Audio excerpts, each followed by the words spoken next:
स्वागत है दोस्तों गोल्डन ज्योग्राफी पॉइंट में। हम लोग जो है भारत के भौतिक स्वरूप में हिमालय पर्वत और जो है कि उत्तर के विशाल मैदानी भाग ये देख चुके हैं। अब जो है हम लोग इस वीडियो में देखेंगे प्रायद्वीपीय पठार।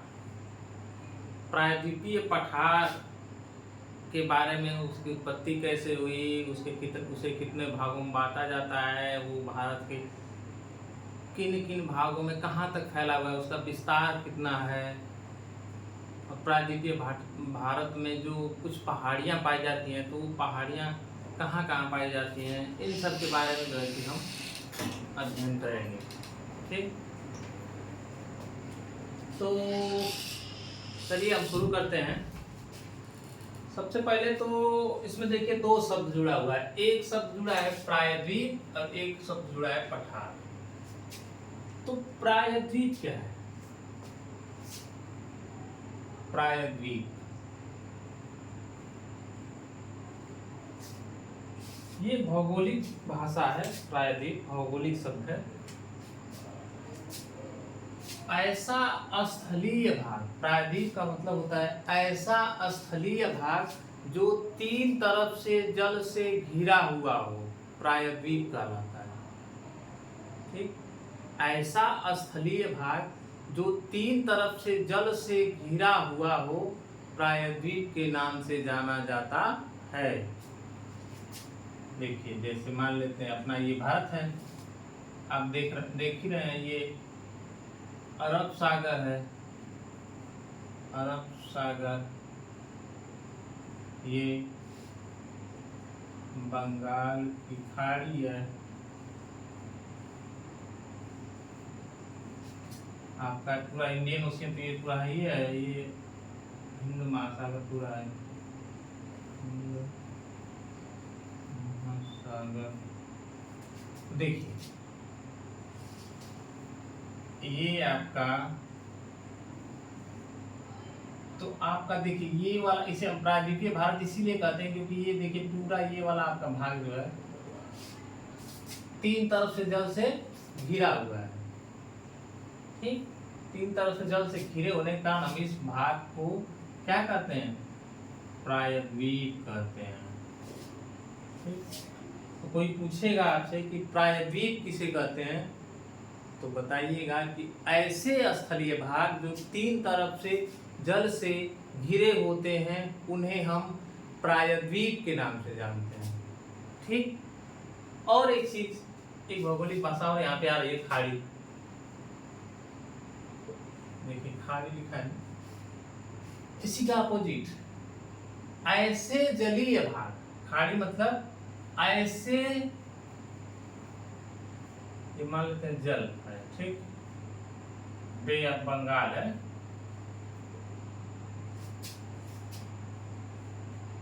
ऐसे जलीय भाग जो तीन तरफ से स्थल से घिरे होते हैं उन्हें हम खाड़ी के नाम से जानते हैं। ठीक, खाड़ी का नाम जानते हैं। ऐसे जलीय भाग जो तीन तरफ से स्थल से घिरे होते हैं उन्हें हम खाड़ी के नाम से जानते हैं या खाड़ी कहते हैं। ठीक, इसके बाद जो है ये हो गया। एक और भौगोलिक शब्द है आपका, जैसे द्वीप है, द्वीप भी तो है, द्वीप ऐसा स्थलीय खंड, ऐसा स्थलीय भाग जो चारों तरफ से जल से घिरा होता है उसे हम द्वीप कहते हैं। जैसे अपना लक्षद्वीप है, अंडमान निकोबार है, ये सब द्वीप ही तो हैं। तो द्वीप समूह है, तो वो उसमें जो है कि वो चारों तरफ से जल से घिरे हुए हैं, पता ही है।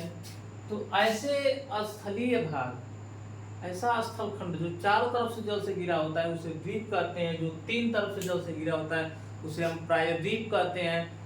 ऐसा जलीय भाग जो तीन तरफ से स्थल से घिरा होता है उसे हम क्या कहते हैं? खाड़ी कहते हैं। ये तो कुछ भौगोलिक शब्द है। अगली भाषा है, जैसे प्रायद्वीप समझ में आ गया आप लोगों को। अब देखिए हम देखते हैं इसको आप लिख लीजिएगा, छोटी सी परिभाषा बना के एक लाइन की लिख लेंगे तो भूलेगा नहीं, कभी भी कोई पूछेगा तो। ये छोटा छोटा कॉन्सेप्ट है, छोटा छोटा ही है, लेकिन जल्दी कोई परिभाषा बता नहीं पाता, समस्या होती है इसको बताने में, कोई पूछ देता है तो। पठार, एक शब्द इसमें आ रहा है, पठार।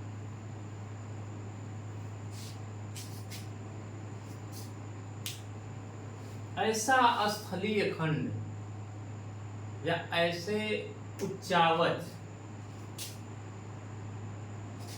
जो जिसकी आकृति टेबल के समान होती है, जैसे ऐसे ऊंचा है, इसका ऊपर भाग जो है कि सपाट होता है, ऐसे इस तरीके से। इस सपाट भाग को जो है कि हम क्या कहते हैं, देखिए सपाट है ना, तो इसे हम पठार कहते हैं।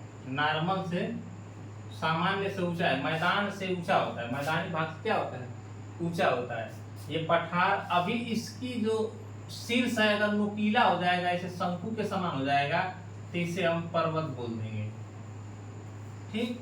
लेकिन अगर उसी का शीर्ष अगर इस तरीके से सपाट हो जाएगा किसी स्थलीय खंड का, तो उसे हम क्या कह देंगे, पठार कर देंगे। तो पठार का जो शीर्ष होता है वो टेबल के समान चपटा होता है, ठीक, उसे हम पठार कर बोलेंगे। पर्वत का शीर्ष कैसा होता है, ये ऊपर पर्वत का शीर्ष कैसा होता है, आपका शंक्वाकार होता है, शंकु आकार का होता है, नुकीला होता है। ये तो हो गया हमारा पठार और पर्वत। अब जो है हम आगे शुरू करेंगे, आगे हम शुरू करते हैं प्रायद्वीपीय पठार के बारे में, ठीक। आप समझ गए होंगे कि प्रायद्वीप क्या है, पठार क्या है, द्वीप क्या है, खाड़ी क्या है, ये सब चीजें समझ में आ गई होंगी। अब जो है, अब हम मेन चीज पे आते हैं, प्रायद्वीपीय पठार। तो जो हमारा प्रायद्वीपीय पठार है, हम बताए थे आप लोगों से पिछली कक्षाओं में, जब हिमालय की उत्पत्ति के बारे में बताए थे कि हिमालय की उत्पत्ति जो है, जब गोंडवाना लैंड का भाग था हमारा प्रायद्वीपीय खंड, गोंडवाना लैंड का भाग जो है कि जाके आपका यूरेशियाई प्लेट में टकराया था, बीच में टेथी सागर के मलबा का वलन हुआ था, जिससे हिमालय की उत्पत्ति हुई थी। वहीं से आप समझिए कि जो हमारा प्रायद्वीपीय खंड है, जो हिमालय से जाके टकराया था, वो किसका भाग है, गोंडवाना लैंड का भाग है। तो इसीलिए हम कहेंगे कि प्रायद्वीपीय पठार गोंडवाना लैंड का भाग है। अब गोंडवाना लैंड का भाग होने के कारण, गोंडवाना लैंड का भाग होने के कारण ही यह एक प्राचीन भूखंड है, यह एक प्राचीन भूखंड है। इसका निर्माण मुख्यतः आग्नेय चट्टानों में जैसे ग्रेनाइट, बेसाल्ट चट्टानों से हुआ है। इसके बाद रूपांतरित चट्टानें, जैसे रूपांतरित चट्टानों में शिस्ट है आपका, इन सब शिस्ट है, और आपका जैसे ये जो आपका चूना पत्थर से जो परिवर्तित होता है संगमरमर, इन सब चट्टानों से हुआ है, ठीक। प्रायद्वीपीय पठार एक स्थिर भूखंड है। स्थिर भूखंड मतलब कि यह जो है, इस पर आपका जो भूकंप वगैरह है बहुत कम देखने को मिलते हैं। हालांकि पिछले कुछ वर्षों में, पिछले कुछ दशकों में हमको देखने को मिला है, कोयना में देखने को मिला था भूकंप, लेकिन फिर भी ये सामान्यतः स्थिर भूखंड है हिमालय की तुलना में। हिमालय तो वलन हो रहा है, वहाँ पे दो प्लेटें टकरा रही हैं, तो हमेशा जो है वो अस्थिर तरीके से रहता है, व्यवहार करता है, उसमें भूकंप आते रहते हैं, उसकी ऊंचाई बढ़ रही है, बताए ही थे। उसकी तुलना, उन सब की तुलना में ये हमारा जो गोंडवाना लैंड का भाग है, ये एक स्थिर भूखंड है, ठीक। अब इसके बाद जो है जैसे और बात करें हम, इस पर जो है हमारे प्रायद्वीपीय भारत पर अनेक चौड़ी छिछली घाटियां पाई जाती हैं, और इस पर जो भी पहाड़ी हैं या फिर पठारी भाग है, बताया ना कि ये बहुत प्राचीन भूखंड है। तो प्राचीन भूखंड होने के कारण अगर इस पर कोई पठारी भाग होगा या तो पहाड़ी होगी, तो उसका जो है कि अधिकतर भाग अपर्दन हो चुका है, अपर्दित हो चुका है। अपर्दित होने के कारण जो है कि हमको जो है जो वहाँ की मूल चट्टानें हैं, सबसे पुरानी चट्टानें हैं आर्कियन, भारत में आर्कियन चट्टानें, तो आर्कियन जो मूल चट्टानें हैं वो बदल चुकी हैं। ठीक, कई आर्कियन फिर उसके बाद बदल के धारवाड़ क्रम में बदल गए हैं, कहीं गोंडवाना समूह की चट्टानें पाई जाती हैं, कहीं विंध्यन क्रम की चट्टानें पाई जाती हैं। तो ये कुछ वो मूल रूप से बदल चुकी हैं। और जो है वहां पर जो यहाँ पर कुछ पहाड़ी भाग है, जैसे हमारा दुनिया का सबसे मतलब प्राचीनतम वलित पर्वत कह सकते हैं हम, अरावली पर्वत को राजस्थान में है। तो वलित पर्वत है, लेकिन उसका इतना ज्यादा अपर्दन हो चुका है, इतना अधिक अपर्दन हो चुका है कि वह अवशिष्ट पर्वत के रूप में बचा है।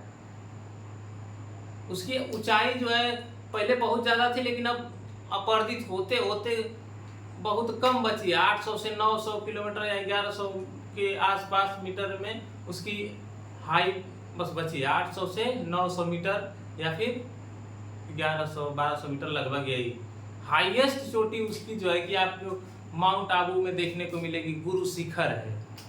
उसकी हाइट जो है लगभग 1750 मीटर है। तो ऐसे देखेंगे कि आपका ये प्राचीन भूखंड है, उस पर बहुत ज़्यादा अपर्दन क्रियाएं भी हुई हैं। और यहाँ पे जो नदियाँ पाई जाती हैं, नदियों का जो नदी का जो मार्ग होता है वो एक स्थिर मार्ग है। ठीक, स्थिर मार्ग है। क्यों स्थिर मार्ग है?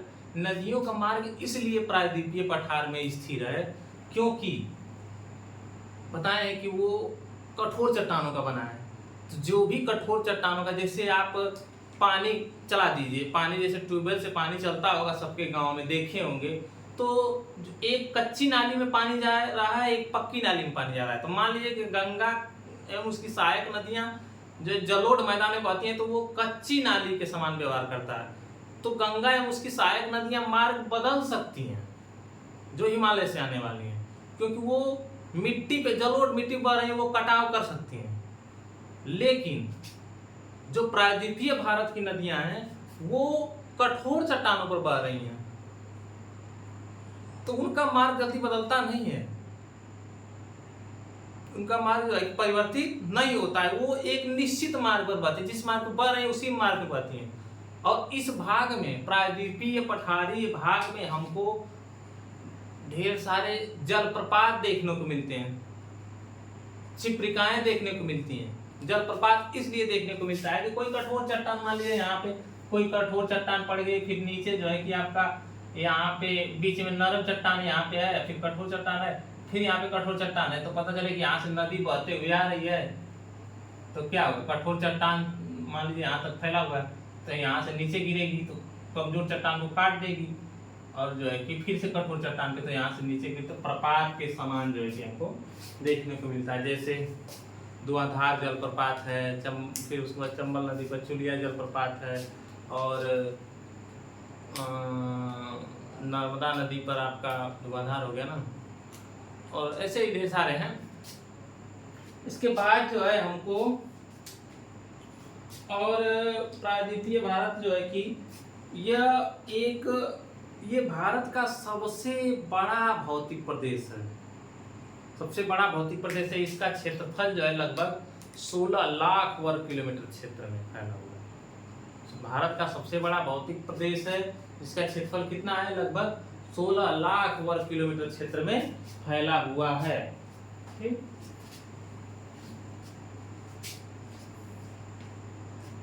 अब इस पठार की जैसे उत्तरी सीमा की बात करें, अगर इस पठार की हम सीमा की बात करें कि ये पठार कहाँ तक फैला हुआ है,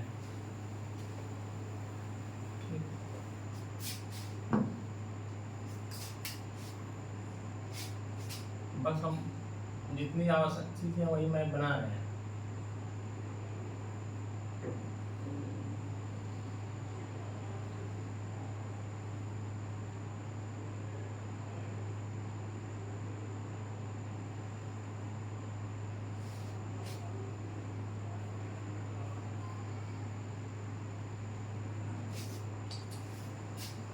छूट गया ना, बनाते हैं।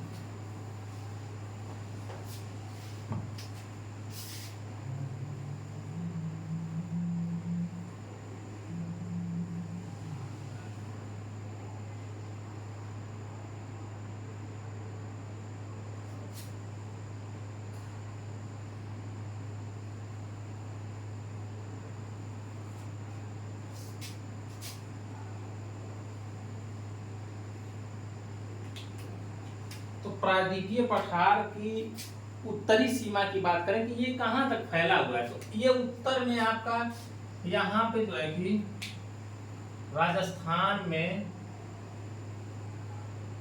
अरावली पर्वत है। कौन पर्वत है? अरावली, ठीक, अरावली पहाड़ी। उसके बाद जो है उत्तरी भाग की बात कर रहे हैं, यहाँ पे अरावली पहाड़ी, इसकी सीमाओं की बात करें तो उत्तरी भाग में इसकी अरावली पहाड़ी हो गई। फिर उसके बाद जो है नीचे आएंगे तो आपको यहाँ पे मालवा का पठार मिल जाएगा, मालवा पठार, ठीक। फिर थोड़ा सा इधर आएंगे तो हमको बुंदेलखंड पठार मिलेगा यहाँ पे,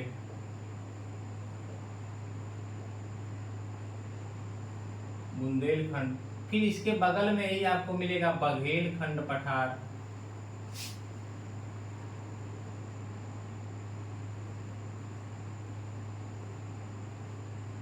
बघेलखंड पठार।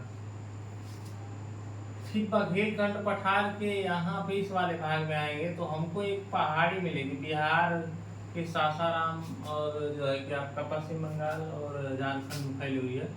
इस पहाड़ी को हम कहेंगे राजमहल पहाड़ी, राजमहल पहाड़ी, ठीक। इस राजमहल पहाड़ी से थोड़ा सा नीचे आएंगे तो हमको एक पठार मिलेगा। इस पठार को हम कहते हैं छोटा नागपुर पठार। मैप पे इसको आप देखते रहिए और बनाते रहिए, ठीक। अरावली पहाड़ी, बुंदेलखंड पहाड़, बुंदेलखंड पठार, बघेलखंड पठार, राजमहल और उसके नीचे आपको छोटा नागपुर पठार देखने को मिलेगा, ठीक। अब जो है बीच में ये देखिए, ये वाला यहाँ पे बड़ा सा गंगा नदी का डेल्टा है ना, इसे इधर से पूरा गंगा नदी का ये डेल्टा ही भाग है, ये डेल्टा ही भाग है गंगा नदी का। बांग्लादेश पूरा है, अपने भारत का पश्चिम बंगाल वाला भाग है, ठीक। क्या है? डेल्टा है। ये डेल्टा कहाँ पे है? इस डेल्टाई भाग को हम कहते हैं मालदा गैप, ठीक। इस डेल्टाई भाग को क्या कहते हैं? मालदा गैप कहते हैं। इसके बाद जो है मालदा गैप को जैसे पार करेंगे तो हमको यहाँ पर एक और पठारी भाग देखने को मिलता है, इसे हम कहते हैं मेघालय पठार, ठीक।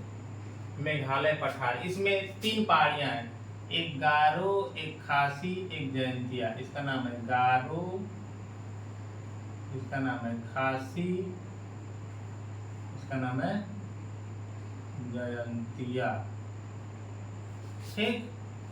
गारो, खासी, जयंतिया। बीच में मालदा, बीच में जो है कि डेल्टा है, मालदा गैप है। अभी समझाते हैं, बताते हैं कि मालदा गैप कैसे बना है, क्या है। उसके बाद पहले हम इसकी स्थिति देख लेते हैं, इसके आसपास में क्या क्या चीजें कहाँ कहाँ फैला हुआ है।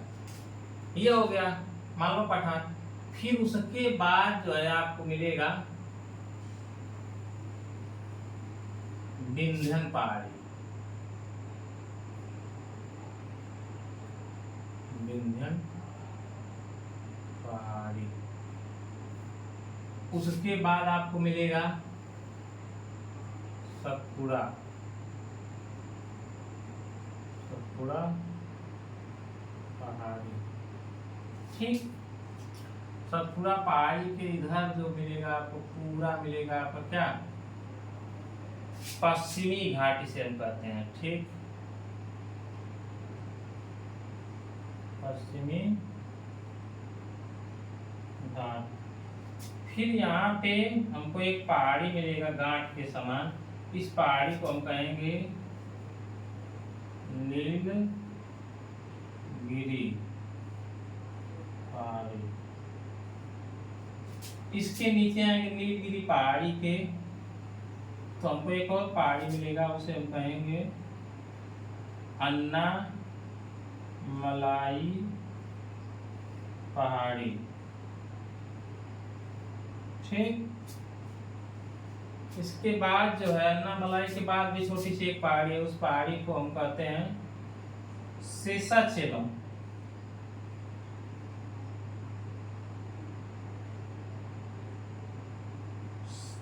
उसको इन दोनों को याद रखिए, शेषाचलम है।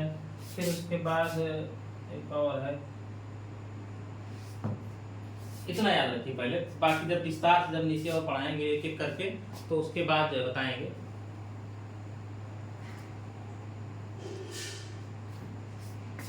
ये हो गया आपका। इसके बाद जो है आपका इधर इधर जो है पूर्वी घाट फैला हुआ है, यहाँ से पूरा। ये क्या है, इसे हम कहते हैं पूर्वी घाट। तो पूर्वी घाट के बाद जो ये बीच वाला भाग है, ये वाला भाग जो है, ये वाला लाल से मानते हैं, जो ये वाला भाग है, इसे हम दक्कन का पठार कहते हैं। क्या कहते हैं, दक्कन का पठार। इसको जो दक्कन का पठार है, लेकिन इसी के ऊपर वाले भाग को हम महाराष्ट्र पठार बोल देते हैं, यहाँ वाले भाग को तेलंगाना पठार बोल देते हैं। ठीक, तो दक्कन का पठार ही है, लेकिन उसको जो है अलग अलग स्टेट में अलग अलग नाम से नाम दे दिया गया है, अलग अलग क्षेत्रीय भाग में। आपका ये वाला पूरा मालवा पठार हो गया, ये वाला पूरा। ठीक, ये मालवा पठार हो गया पूरा, यहाँ तक है पूरा मालवा पठार। डिस्ट्रिक्ट से विंध्यन पहाड़ी से शुरू होता है मालवा पठार, अरावली पहाड़ी तक जाता है, इधर बुंदेलखंड बघेलखंड तक पूरा ये फैला हुआ है, पूरा ये आपका क्या है, मालवा पठार है। ठीक, फिर यहाँ पे उड़ीसा उच्च भूमि है, यहाँ भी ये भी प्रायद्वीपीय पठार का ही भाग है, ये वाला भाग, ये वाला। तो इसे हम उड़ीसा उच्च भूमि कहते हैं। क्या कहते हैं, उड़ीसा उच्च भूमि, उड़ीसा हाईलैंड। ठीक, तो देखिए जैसे प्रायद्वीपीय पठार आपका फैला कहां से कहां तक है। उत्तर में बात करें तो अरावली पहाड़ी, बुंदेलखंड, बघेलखंड, राजमहल पहाड़ी, छोटा नागपुर और गारो खासी जयंतिया तक फैला हुआ है उत्तर में। पश्चिम में बात करें तो इसके पश्चिम में पश्चिमी घाट है। ठीक, पूरब में बात करें तो पूर्वी घाट है। दक्षिण में बात करें तो इसका विस्तार जो है एकदम किनारे तक है, भारत के दक्षिणी छोर तक। कहां तक दक्षिणी छोर, क्या है, कन्याकुमारी। ठीक, भारत का दक्षिणी छोर क्या है, कन्याकुमारी तक। तो कोई पूछेगा कि प्रायद्वीपीय पठार का विस्तार कहां से कहां तक है, तो आप बताएंगे कि प्रायद्वीपीय पठार का विस्तार उत्तर में अरावली पर्वत, बुंदेलखंड पठार, बघेलखंड पठार, राजमहल पहाड़ी और गारो खासी जयंतिया तक पूर्व उत्तर में फैला हुआ है। उसके बाद जो है पश्चिम में पश्चिमी घाट से होकर दक्षिण में कन्याकुमारी होते हुए पूर्वी घाट के मध्य फैला हुआ है। आप प्रायद्वीपीय पठार का क्षेत्रफल लगभग 16 लाख वर्ग किलोमीटर क्षेत्र है। यह भारत का सबसे बड़ा भौतिक प्रदेश है। इसकी विशेषताओं के बारे में हम शुरुआत में काफी बातें किए हैं। ठीक, ये हो गया आपका।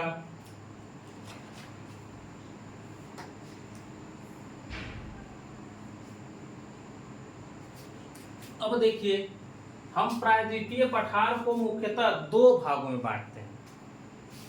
ठीक, प्रायद्वीपीय पठार को मुख्यतः हम कितने भागों में बांटते हैं? दो भागों में बांटते हैं। पहला क्या है? पहला है मध्यवर्ती उच्च भूमि, दूसरा दक्कन का पठार। ठीक, दो भागों में बांट रहे हैं इसको। पहला क्या है? मध्यवर्ती उच्च भूमि, दूसरा दक्कन का पठार।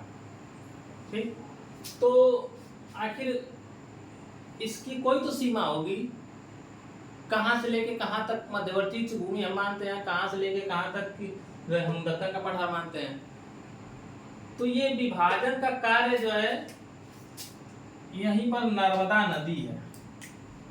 यहीं पर एक नदी बहती है, नदी को नर्मदा, इसका उद्गम जो है यहीं पर एक चोटी है अमरकंटक पहाड़ी, यही अमरकंटक से होता है।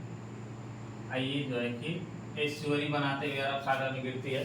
तो नर्मदा नदी या विंध्य पहाड़ी के, नर्मदा नदी के उत्तरी भाग को हम मध्यवर्ती उच्च भूमि कहते हैं। नर्मदा नदी के उत्तरी भाग को हम मध्यवर्ती उच्च भूमि कहते हैं, और नर्मदा नदी के दक्षिणी भाग को हम दक्कन के पठार के नाम से जानते हैं। दो भाग में बांटते हैं। नर्मदा नदी के उत्तरी भाग को हम मध्यवर्ती उच्च भूमि कहेंगे, और इसके दक्षिणी भाग को हम दक्कन के पठार के नाम से जानेंगे। ठीक, अब देखिए इसके उत्तरी में क्या है, बस मैपिंग में आप देखते जाइए। इसके उत्तरी में क्या है, फिर सबकी विशेषताएं हम बता देंगे जो जरूरी चीजें हैं। इसके उत्तर में देखिए, तो कोई पूछेगा कि मध्यवर्ती उच्च भूमि में किसको किसको शामिल करेंगे, तो हम शामिल करेंगे अरावली पहाड़ी को, फिर उसके बाद शामिल करेंगे किसको, मालवा पठार को, फिर शामिल करेंगे किसको, बुंदेलखंड पठार को, फिर उसके बाद किसको शामिल करेंगे, बघेलखंड पठार को, फिर किसको शामिल करेंगे, छोटा नागपुर पठार को, फिर किसको शामिल करेंगे, राजमहल पहाड़ी को, फिर किसको शामिल करेंगे, मेघालय पठार को। मेघालय पठार में गारो खासी जयंतियां, इन सबको शामिल करेंगे। एक और छोटा सा इधर पठार है, कार्बी एंगलोंग पठार है, उसको शामिल करेंगे।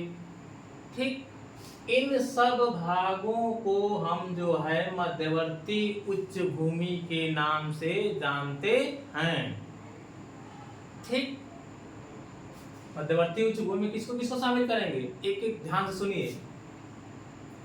विंध्य पहाड़ी हो ही गई, विंध्य पहाड़ी से पूर्व में जाएंगे तो मालवा पठार हो जाएगा, मालवा पठार के आगे जाएंगे तो अरावली पहाड़ी हो जाएगी, अरावली पहाड़ी के बाद बुंदेलखंड पठार हो जाएगा, बुंदेलखंड पठार के बाद बघेलखंड पठार हो जाएगा आपका, बघेलखंड पठार के बाद छोटा नागपुर पठार हो जाएगा, फिर राजमहल पहाड़ी हो जाएगी, फिर गारो खासी जयंतिया के साथ जो है कि आपका मेघालय पठार हो जाएगा। यहीं बगल में आपका एक छोटा सा पठार बताए हैं, कौन सा, कार्बी एंगलोंग पठार। इन सब भागों को हम मध्यवर्ती उच्च भूमि के नाम से जानते हैं। ठीक, अब देखिए दक्कन के पठार भाग में किसको शामिल करेंगे, दक्कन के पठारी भाग में, दक्कन के पठारी भाग में देखिए नर्मदा से दक्षिण में जो भी है उसको शामिल करेंगे, सतपुड़ा श्रेणी को शामिल कर लेंगे दक्कन के पठार में। उसके बाद जो है आपका पूरा दक्कन का पठार आ जाएगा, है ना, दक्कन का पठार आ जाएगा। दक्कन के पठार में ही महाराष्ट्र का पठार है, इधर आपका तेलंगाना या आंध्रा का पठार है, इन सबको शामिल कर लेंगे। तमिलनाडु का पठार है, तो ये सब जो है कि पठारी भाग को शामिल कर लेंगे। उसके बाद पश्चिमी घाट को पूरा शामिल कर लेंगे हम, फिर पूर्वी घाट को शामिल कर लेंगे हम, इसमें नीलगिरी पहाड़ी को शामिल करते हैं, अन्नामलाई पहाड़ी को शामिल करते हैं, और पूर्वी घाट में ढेर सारी छोटी छोटी पहाड़ियां हैं, उन सबको शामिल करते हैं। जैसे पालनी पहाड़ी है, सेवराय पहाड़ी है, जावदी पहाड़ियां हैं। यहाँ पर छोटी छोटी कई पहाड़ियां हैं, पालनी, जावदी, सेवराय, पालकोंडा, नालकोंडा, वेल्लामाला, ऐसे करके कई पहाड़ियां हैं छोटी छोटी। तो उन सब को जो है हम किसमें शामिल करते हैं? दक्कन के पठारी भाग में शामिल करते हैं। ठीक, तो ये तो हो गया हमारा। इसको दो भागों में बांटते हैं, इन दोनों भागों में हम किसको किसको शामिल करते हैं, ये हो गया। ठीक, इसको जो है अगर लिखना चाहें, नहीं लिखना चाहेंगे लिख लीजिए इसको। ठीक, ऐसे जो है इसके आगे आप क्या करिए, मध्यवर्ती उपभूमि में ऐसे बनाइए और सबको जो है लिखते चले जाइए, जो जो बताए हैं मैप से देख के, या आप जो बोले वो सब पूरा। फिर उसके बाद जो है कि ऐसे आप इसको इसमें यहाँ पे लिख लीजिए, अरावली पहाड़ी, फिर मालवा पठार, बुंदेलखंड, बघेलखंड पठार, छोटा नागपुर पठार, राजमहल, फिर आपका वो, फिर गार खासी जयंतिया, उसको लिख लीजिए। फिर यहाँ सतपुड़ा, पूर्वी घाट, पश्चिमी घाट, नीलगिरी, अन्नामलाई और जो है दक्कन का पठार, ये सब चीज़ें लिखते चले जाइए। ठीक, इन सबको लिख लीजिए, एकदम एक एक करके ध्यान से उतार लीजिए। इसके बाद जो है अब हम देखते हैं मध्यवर्ती उच्च भूमि। ठीक, तो मध्यवर्ती उच्च भूमि के बारे में देखते हैं।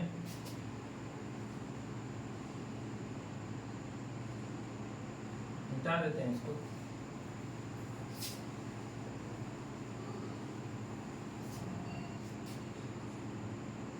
इसको उतार लीजिएगा। मध्यवर्ती उच्च भूमि का अच्छे से विश्लेषण करते हैं, इसमें क्या क्या विशेषताएं हैं, कहाँ कहाँ कैसे है, ये सब चीजें हम लोग देखते हैं।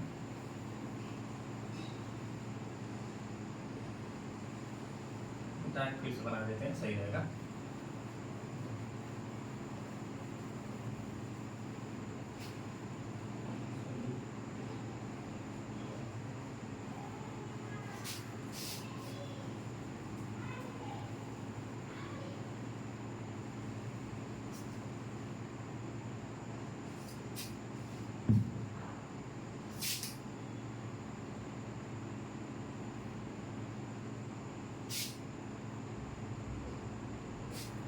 ये आपको बताए थे क्या है, अरावली,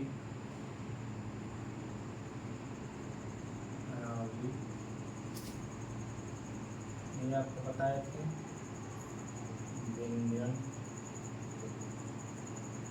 फिर यहाँ पे नदी बताए हैं,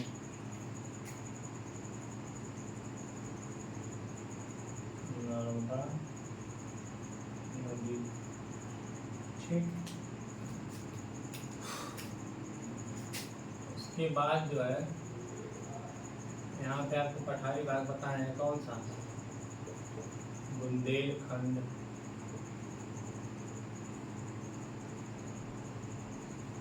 फिर इसी से लगा हुआ एक पठार बताए आपको, कौन सा?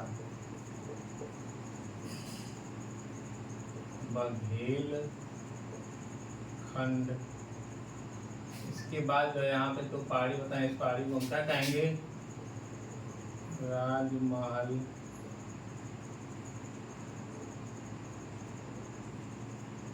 फिर इसके बाद यहाँ पे एक पठार बताएं, क्या नाम है इसका? छोटा नागपुर पठार। इस पठार को हम क्या कहेंगे? मालवा पठार। ठीक, ये आपका हो गया मध्यवर्ती उच्च भूमि। और आपका ये हो जाएगा, ये जो है कि आपका कौन सा है? ये मालदा गैप है, मालदा गैप। इसके बाद जो है आपको यहाँ पे कौन पठार देखने को मिलेगा? मेघालय पठार। ठीक, तो मध्यवर्ती उच्च भूमि में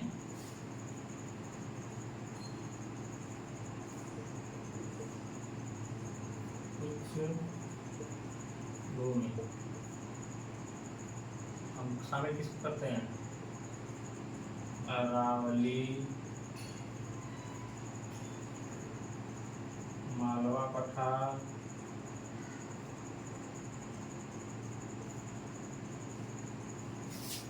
बुंदेलखंड पठार, बुंदेलखंड पठार, बघेलखंड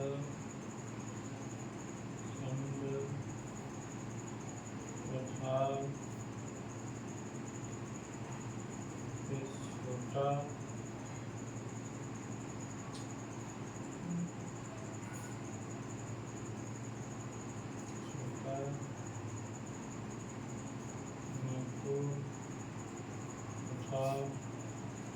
फिर कौन है छोटानागपुर पठार के बाद? मेघालय पठार।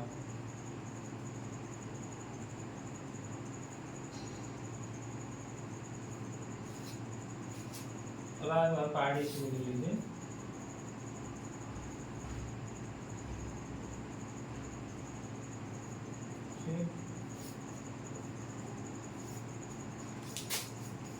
ये तो हो गया आपका। एक मिनट,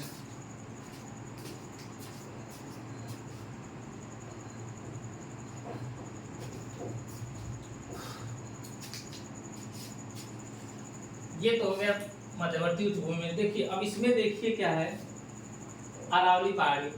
तो अरावली पहाड़ी के बारे में एक एक करके विषय हम बस डिस्क्राइब करते जा रहे हैं, आप मेन पॉइंट को नोट करते जाइएगा बस। पहला चीज हमारे पास जो है कि मध्यवर्ती उच्च भूमि। मध्यवर्ती उच्च भूमि में जो मालवा पठारी भाग है, ये वाला भाग है, इस पठारी भाग का ढाल पश्चिम और दक्षिण दिशा से, दक्षिण पश्चिम से आपका उत्तर पूर्व की तरफ है। ठीक, दक्षिण पश्चिम से उत्तर पूर्व की तरफ है। इसीलिए क्या होता है कि इस वाले भाग की, यहाँ की जो इस वाले भाग से नदियां निकलती हैं वो आपका उत्तर पूर्व की दिशा में बहते हुए चली जाती हैं। जैसे चंबल हो गई, बेतवा हो गई, केन हो गई, ये सब नदियां जो यहाँ से निकलती हैं और आपका इस दिशा में उत्तर पूर्व की दिशा में बहते हुए चली जाती हैं। अरावली का इधर वाले भाग का ढलान जो है आपका ऐसे इधर बोल सकते हैं आपको पूर्व और दक्षिण दिशा में। ठीक, तो यहाँ से जो बनास नदी निकलती है, पार्वती नदी निकलती है, वो आपका इधर आके बहती है, उत्तर पूर्व की दिशा में आके बहती है। तो अरावली पहाड़ी देख लीजिए।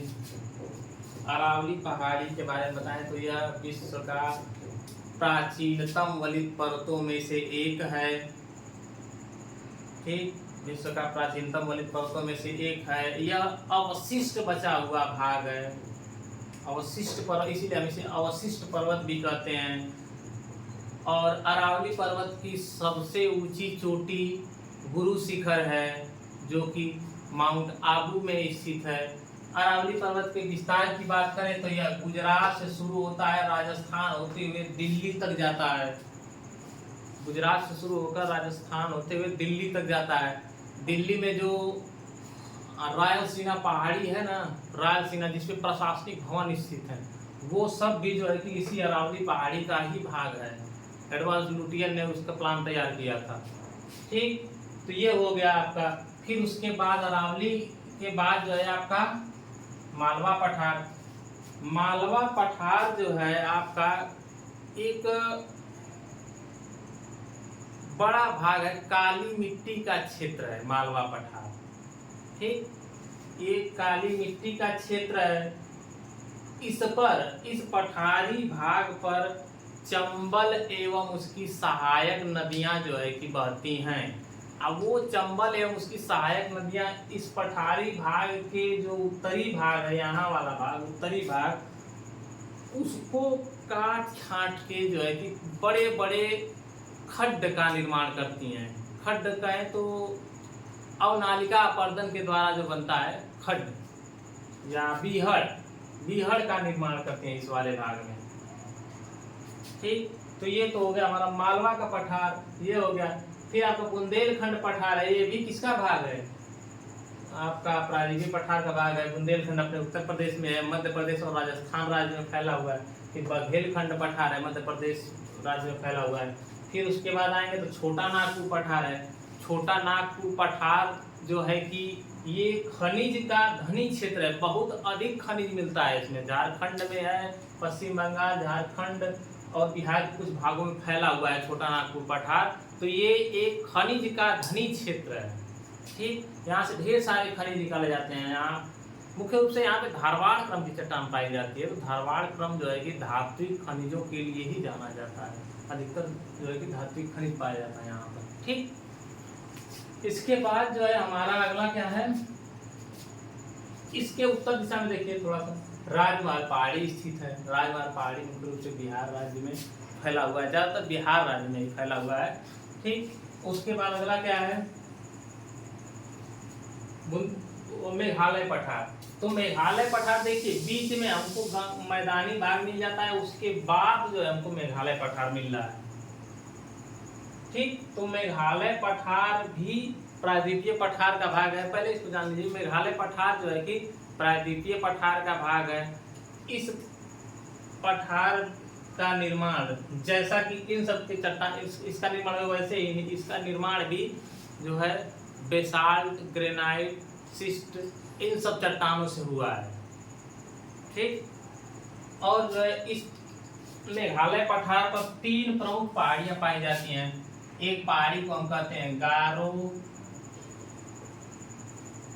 एक को कहते हैं खासी, एक को कहते हैं जयंतिया, ठीक। तो ये जो गारो, खासी, जयंतिया हैं, ये मेघालय में पाई जाने वाली पहाड़ी भी हैं और इन्हीं के नाम पर मेघालय में जनजातियां भी पाई जाती हैं। खासी जनजाति मुख्य रूप से मेघालय में, ठीक। तो मेघालय पठार पे गारो, खासी, जयंतिया 3 पहाड़ी हैं, मेघालय में हैं। और एक चीज, जो मेघालय की राजधानी है शिलांग, मेघालय की राजधानी कहाँ है? शिलांग। वो किस पहाड़ी पर है? खासी पहाड़ी पर स्थित है।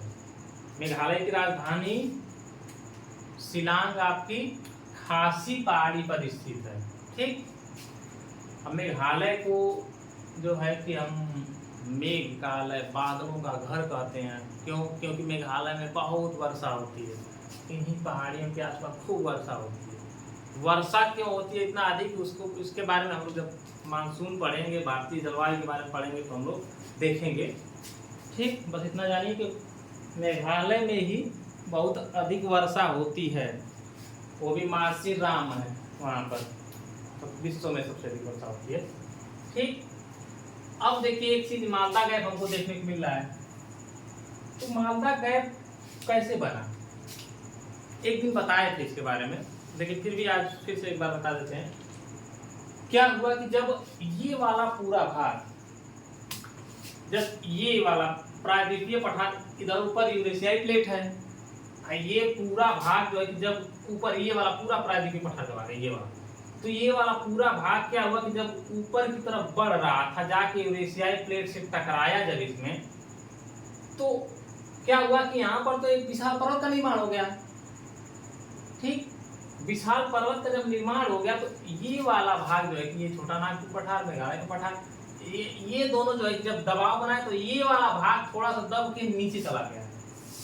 ये मालदा गैप वाला भाग दब के थोड़ा नीचे गया, और नीचे जाने के बाद जो उधर से निकलने वाली नदियां थी, तो कुछ नदियां तो इधर से बहने लगी, सिंधु वगैरह, सिंधु, सतलज जो भी नदियां हैं, हिमालय से निकलने वाली नदियां पश्चिम दिशा से अरब सागर में आके गिरने लगी।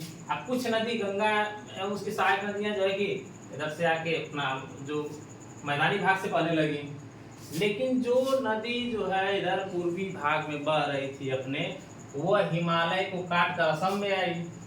तो असम में आई तो उसको चारों तरफ पहाड़ी भाग मिलेगा, तो रास्ता तो कहीं ना कहीं खोजेगी।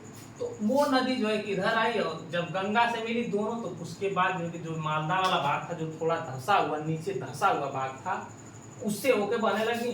तो जब उससे होके बहने लगी तो इधर से और इधर से जब मलबा ला ला के इस पे पाटने लगी तो ये वाला भाग जो है, जो प्रायद्वीपीय पठार का ये वाला भाग था, बीच वाला भाग, वो धंसने लगा, नीचे धंसने लगा। तो धंसते धंसते जब नीचे धंस गया, उसके ऊपर जो है कि ढेर सारे जलोढ़ मिट्टी का विस्तार हो गया, डेल्टा का निर्माण हो गया। आज भी अगर हम मालदा गैप के नीचे अगर जाएंगे तो हमको इस तरीके की चट्टानें देखने को मिलेंगी। ठीक, इस तरीके के जो ये प्रायद्वीपीय पठार का भाग देखने को मिला, प्रायद्वीपीय पठार की चट्टानें, ग्रेनाइट सिस्ट वगैरह देखने को मिलेंगी। क्यों? क्योंकि दब गया है नीचे, बाकी नीचे वाले भाग ही तो है ये। इसके बाद जैसे ये अरावली भाग है तो अरावली यहाँ तक फैला ही हुआ है। तो ये तो हो गया हमारा मालदा गैप, मेघालय पठार, गारो खासी जनजाति, छोटा नागपुर पठार। ठीक, अब तो इसमें कुछ छूट नहीं रहा है। इसके बाद जो है अगला हम देखेंगे दक्कन का पठार। इसको जो है वीडियो बहुत लंबा हो जाएगा, इसलिए जो है हम इसको एक अलग से छोटा सा वीडियो बनाएंगे दक्कन के पठार का। उसमें हम लोग देखेंगे कि दक्कन का पठार, उसकी विशेषताएं, उसका निर्माण कैसे हुआ, पूर्वी घाट क्या है, पश्चिमी घाट क्या है, नीलगिरी पहाड़ियाँ, अन्नामलाई पहाड़ियाँ, इन सब चीज़ों के बारे में देखेंगे, इन सब क्षेत्रों के बारे में देखेंगे, जानेंगे। ठीक, चलिए, तो अब जो है आप हमारे इस मुहिम को आगे बढ़ाइए, ज़्यादा से ज़्यादा लोगों के पास शेयर करिए, बच्चों को शेयर करिए, क्योंकि आजकल बच्चे जो है पढ़ाई थोड़ा सा लो कर रहे हैं, तो ज़्यादातर शेयर करेंगे और थोड़ा दबाव बनाएंगे तो बच्चे पढ़ेंगे, अच्छे से पढ़ेंगे। ठीक है, धन्यवाद।